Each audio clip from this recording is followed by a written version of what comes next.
3 sur Europe 1, c'est l'heure de retrouver Laurent Tessier. Bonjour Laurent. Bonjour à tous. Vous revenez sur l'attentat terroriste antisémite à Sydney en Australie hier. Vous avez regardé les réactions en France? Oui, la haine, la montée de l'antisémitisme dans le monde entier est une réalité. En France, nous avons assisté dans les réactions à l'hypocrisie de la France insoumise et des écologistes. Ce message hier de Jean-Luc Mélenchon: ignoble terrorisme antisémite de masse ciblant la communauté juive réunie en fête. Hypocrisie quand on entend ce qu'ont dit récemment des élus LFI comme Rima Hassan.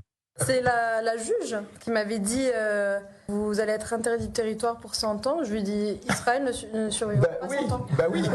Israël ne survivra pas 100 ans. Hier, dans le grand rendez-vous sur Europe 1 et CNews, la députée européenne LFI Manon Bry n'a pas condamné ces propos, bien au contraire. Vous ne voulez pas répondre sur Rima Hassan? Non, je réponds sans problème sur Rima Hassan. Alors elle a raison de dire ça ou pas? Bien sûr qu'elle a raison de dire ça. Pourquoi est-ce qu'elle a raison? Parce que l'État d'Israël ne tiendra pas un siècle. D'abord, Hypocrisie de Jean-Luc Mélenchon, lui qui a pris la défense du professeur d'histoire de l'université Lyon 2, Julien Théry, enseignant, qui avait publié une liste, je cite, de 20 génocidaires à boycotter en toutes circonstances. Charlotte Gainsbourg, Arthur, Michel Boujna, les députés LFI Mathilde Panot, Thomas Porte, Manuel Bompard, l'écologiste Marine Tondelier pensent à la communauté juive, eux qui n'ont jamais dénoncé les propos des élus LFI Daniel Obono et Rima Hassan sur le Hamas sur Sud Radio. C'est un mouvement de résistance qui résiste à une occupation. Donc c'est un mouvement de résistance. Oui. Le Hamas a une action légitime si on se réfère aux résolutions des Nations Unies. Pardonnez ma vulgarité, hier c'était le bal des faux culs. Alors que LFI attise la haine, veut annuler les concerts du chanteur Amir, veut empêcher Israël de participer à l'Eurovision.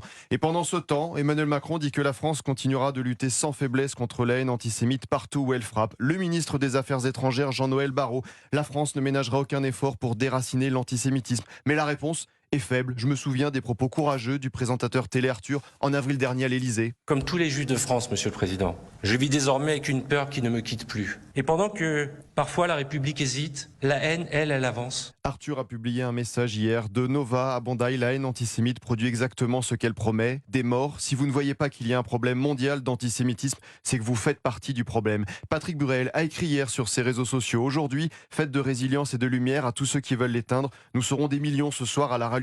Et une résistance contre le terrorisme islamiste, la haine antisémite. En une vidéo hier, celle de cet homme de 43 ans à Sydney, Ahmed Al-Hamed, vendeur de fruits, un héros qui a foncé sur l'un des terroristes au péril de sa vie, lui arrachant l'arme des mains. Le mec est hyper courageux. Oh. Un courage hors norme, Dimitri, dans cette guerre de civilisation. Merci Laurent Tessier. Votre édito chaque matin sur Europe 1.